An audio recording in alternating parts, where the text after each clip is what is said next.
Saludos, saludos, saludos, mis errores favoritos. Bienvenidos a Error 403. Así que nada, miren, yo no sé ustedes, pero a mí me encanta cuando la realidad es más rara que la ficción. De verdad, de verdad. Es que hay historias por ahí que si te las cuentan no te las crees. Y esta que les traigo hoy, esta es de esas historias que te hacen pensar, esto no puede ser real. ¿Quién se inventó esto? Pero es real. Es tan real que tiene fechas, nombres, reportes militares y lo más increíble es que es una humillación militar para un país entero. Y no fue contra otro ejército, ni contra una guerrilla, ni contra una fuerza alienígena. No, fue contra unas aves, sí, contra los emúes. Yo me quedé loquísimo cuando encontré esto. Literalmente me tomé 3 jugos de chinola investigando y no lo podía creer. Prepárense mis errores porque hoy les voy a contar la historia de la Gran Guerra del Emú. La guerra donde un ejército con ametralladoras Luis perdió contra una aves. Y no es chiste. Ok, vamos a poner esto en contexto porque esto no sale de la nada. Para entender cómo se llegó a este punto, tenemos que irnos un poquito más atrás. Estamos en Australia después de la Primera Guerra Mundial. Ustedes saben, la guerra terminó y muchos soldados, veteranos, tanto australianos como británicos, volvieron a casa y el gobierno les dijo, mira, te vamos a dar un pedazo de tierra en Australia Occidental para que te conviertas en agricultor. Cultiva trigo, vive de la tierra, sé feliz. Sonaba bien, ¿verdad? El sueño americano, pero australiano. El problema es que muchas de esas tierras eran marginales, no eran las mejores para ser honestos. Pero bueno, los veteranos, pero con todo el ánimo, se pusieron a trabajar. Y la cosa más o menos iba, ¿sabes? Con sus altas y sus bajas. Pero entonces, ¡pum!, llega la Gran Depresión. 1929. El mundo se va al garete, la economía global se desploma y con ella los precios del trigo. Los agricultores australianos, que ya la tenían difícil, ahora están con el agua al cuello. Para colmo, el gobierno les había prometido subsidios para que aumentaran la producción. ¿Y qué creen? Esos subsidios nunca llegaron. 0 pesos, cero ayuda. Así que la gente estaba frustrada, molesta, desesperada. Con toda la razón del mundo, ¿eh? Y justo cuando pensabas que la cosa no podía empeorar, la naturaleza dijo, Hold my beer. Llega octubre de 1932, una sequía horrible, pero horrible de verdad. Y esta sequía tuvo una consecuencia que nadie vio venir, una migración masiva de miles de emúes.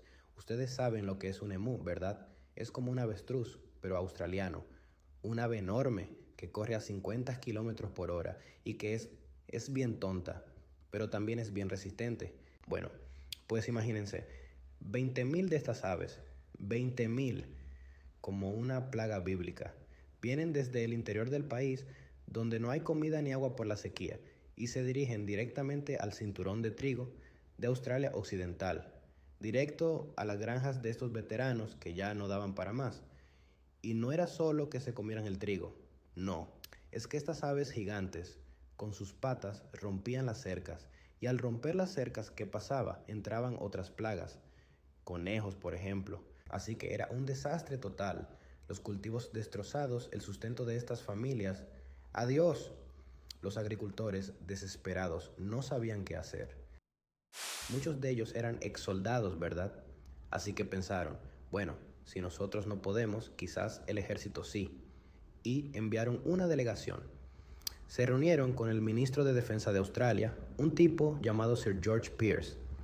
Señor ministro, le dijeron, tenemos una invasión de emúes, están destruyendo todo, necesitamos ayuda militar, necesitamos ametralladoras para pelear contra pájaros, yo no lo puedo procesar. Y aquí es donde la cosa se pone insólita. Sir George Pearce accedió. Sí, sí, dijo, ok, les mandamos al ejército, pero con condiciones, claro, las armas las iban a operar militares de verdad. El gobierno de Australia Occidental iba a pagar el transporte de las tropas y los agricultores, ellos tenían que poner la comida, el alojamiento y pagar por las municiones. Imagínense, ustedes están perdiendo sus cultivos y encima tienen que pagar las balas para que los militares maten a los pájaros que les están destrozando la vida. Es que es de locos. Pero esto es lo importante. El ministro Pearce, que era un tipo un poco, ¿cómo decirlo?, con ganas de figurar, dijo, Vamos a mandar a un camarógrafo de Fox Movietone. ¿Para qué? Para documentar lo que él esperaba que fuera una victoria decisiva. Una victoria rápida y contundente del hombre sobre la naturaleza. Ah, ingenuo. La operación se iba a lanzar en octubre de 1932, pero llovió, y las lluvias pues dispersaron a los emúes, así que la cosa se retrasó un poco, y entonces, mis errores, llegamos al 2 de noviembre de 1932, la fecha oficial del inicio de la Gran Guerra del Emú. La unidad militar que se envió era pequeña, un equipo de élite, según ellos. 3 soldados, sí, solo 3. El oficial al mando era el mayor Gwynedd Parves Wyn Aubrey Meredith, un nombre largo y pomposo, ¿verdad? El tipo era de la 7ª batería pesada de la Real Artillería Australiana. Con él iban el sargento S. McMurray y el artillero Jack O'Halloran. 3 hombres contra 20.000 emúes. Es que esto es digno de una comedia. Llegaron al distrito de Campion, que era el epicentro de la invasión.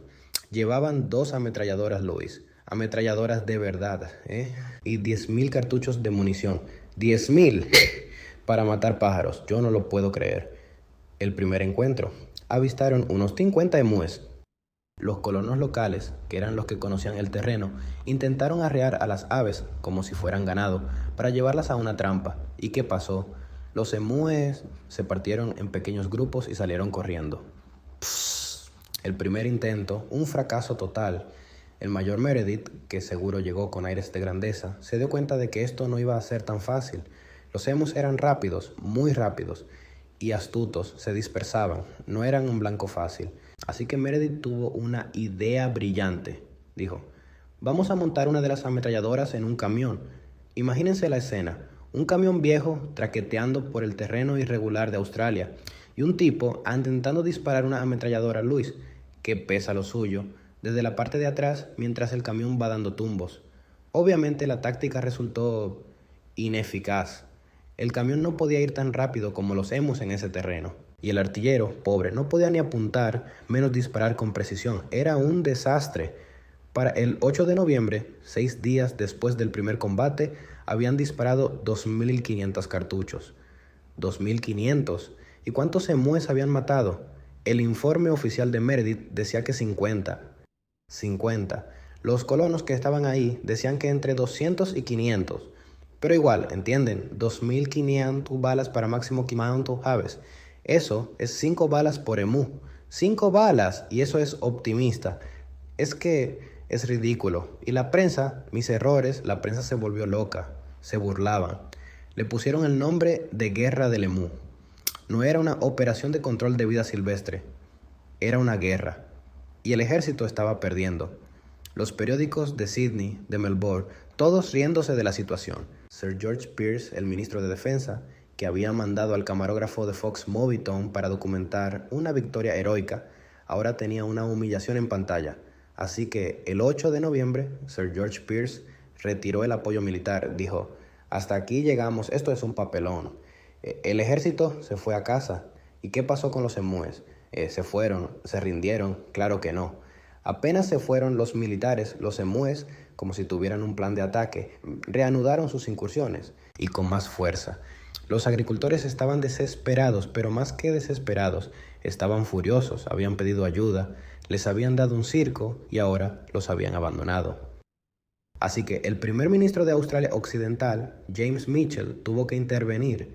Les rogó al gobierno federal que volvieran a mandar a la tropa y el mayor Meredith y sus hombres volvieron. No tengo muy claro si con muchas ganas, pero volvieron. El segundo intento, a mediados de noviembre, intentaron nuevas tácticas, emboscadas, más intentos de usar los camiones, pero los emúes eran unos genios de la guerrilla. De verdad, de verdad. El ornitólogo australiano Dominic Serventi, que estudió el caso, dijo una frase que me encanta.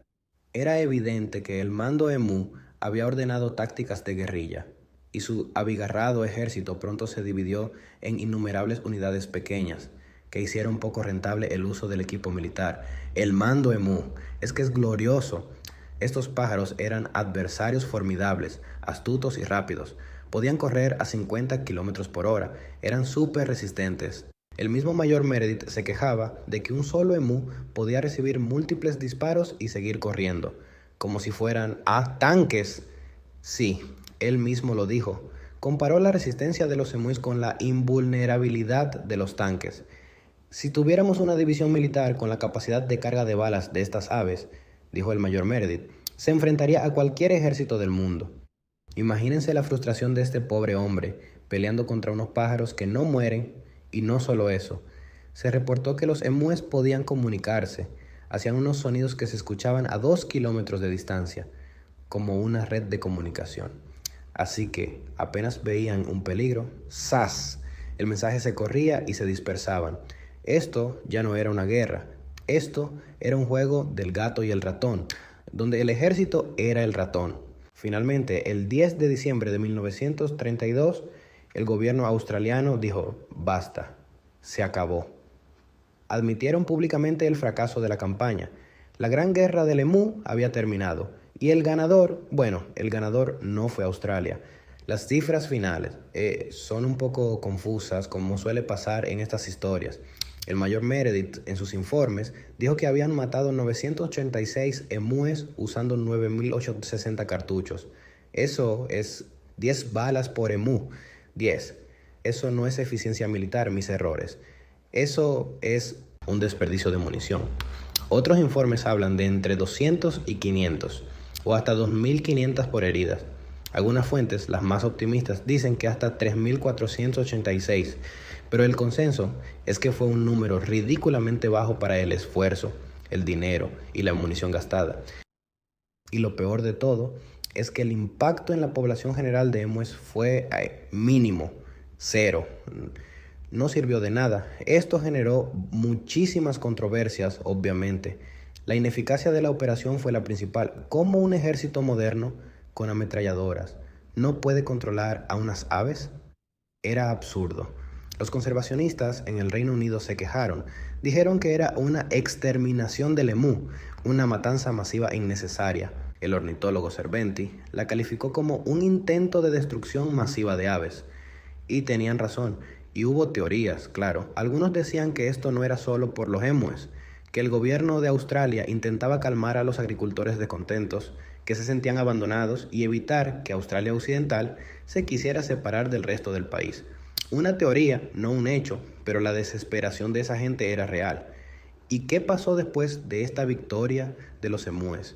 Bueno, el gobierno australiano no mandó más tropas, obviamente. En 1934, en 1943 y 1948. Los agricultores volvieron a pedir ayuda militar y las 3 veces les dijeron que no. No, gracias, ya tuvimos suficiente con los emúes la última vez. Lo que sí funcionó fue un sistema de recompensas. Desde 1923 ya existía, pero lo reforzaron. Pagaban por cada emú muerto. Y eso sí fue efectivo. En 6 meses de 1934 se reclamaron 57.034 recompensas. Eso sí que redujo la población. Y también se dieron cuenta de que era mejor enseñar a los granjeros a construir cercas más robustas, más efectivas. ¡Puf! ¿Quién lo hubiera pensado? Vallas en vez de ametralladoras.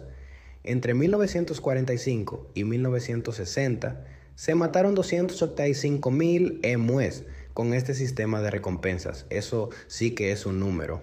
Pero claro, ya no era una guerra, era una gestión de fauna. Y el mayor Gippingsbury Meredith, ¿qué fue de él? ¿Su carrera militar se fue al traste por perder contra unos pájaros? Pues no. El tipo tuvo una carrera militar larguísima. Sirvió 47 años en las fuerzas militares permanentes.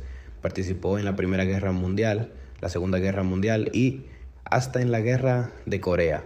Se retiró en 1947 y murió en 1975 a los 88 años. Un héroe de guerra, ¿verdad?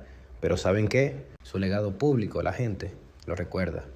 Por la guerra del emú, por perder contra unos pájaros. Es que es irónico, ¿no? Tú peleas en 3 guerras mundiales y la gente te recuerda por tu mayor derrota contra unas aves. De verdad,